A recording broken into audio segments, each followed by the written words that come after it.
let's now talk about the materials yield variance. So, ang susukatin po natin dito is ibabangga natin yung number of batches na na-produce natin versus kung ilang batches ba dapat ang na-produce natin base sa standard. So, standard is ganito.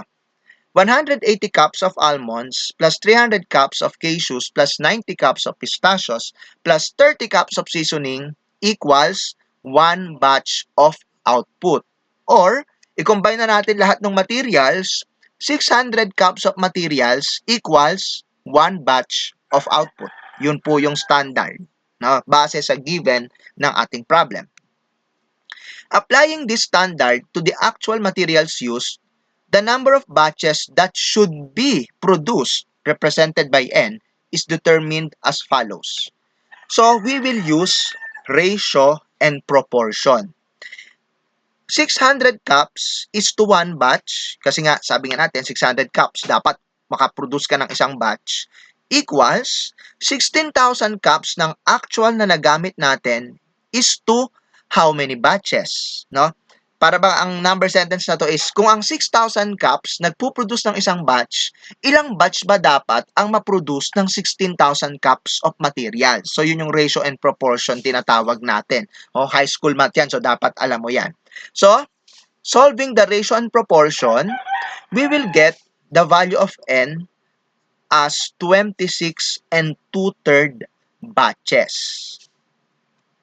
Comparing this should be number, I'm talking about the 26 and 2/3 na dapat na produce, to the 25 batches actually produced, we conclude that we are short by 1 and 2/3 batch. So, hindi natin naabot yung standard, no?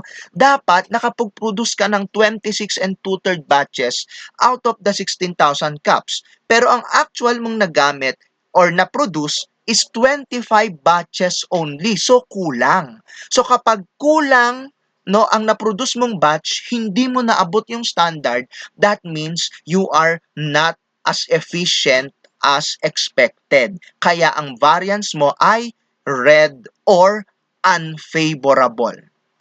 Computed as follows. Materials yield variance is what equals the difference between the standard output and the actual output multiplied by the standard material cost per output.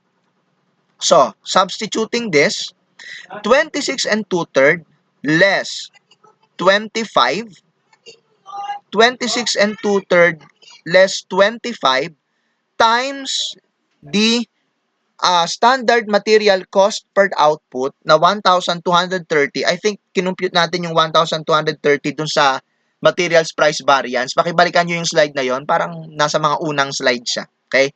So, that equation will give you a materials yield variance of 2,050 unfavorable.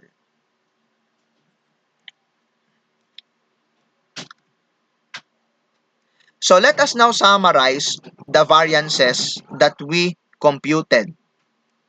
To recall, the total material variance is $610. That's from slide number 3. This is also the sum of all the variances we computed as shown here. Ayan. Okay? So the materials price variance sa slide 4, 0. Materials mix variance from slide 9, favorable, 1,440. Materials yield variance, unfavorable, 2,050. Pag pinag-combine mo, total material variance, 610, which is equal dun sa kinumpute nating total material variance sa slide 3. Note also that the sum of the mix and yield variances is the materials efficiency variance. So ang sum po nung mix at yield variances ay yung materials efficiency variance. Nagkataon lang po dito na wala tayong materials price variance, kaya yung total material variance at yung total material efficiency variance ay pareho.